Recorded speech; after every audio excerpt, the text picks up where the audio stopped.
Active বেশি।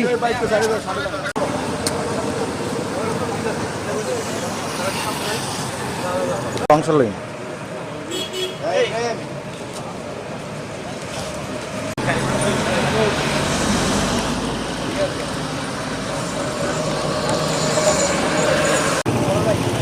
একটু দেখে যাই।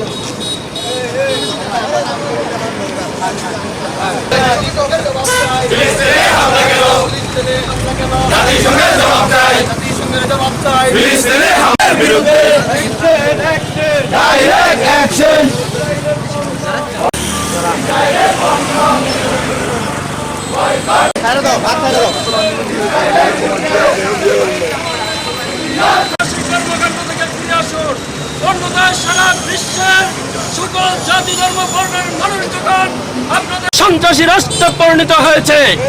এই ইসরায়েলের গোলাপ বারুদে ফিলিস্তিনি সহ গাজা এবং রাফাকে ধ্বংস করে দিয়েছে।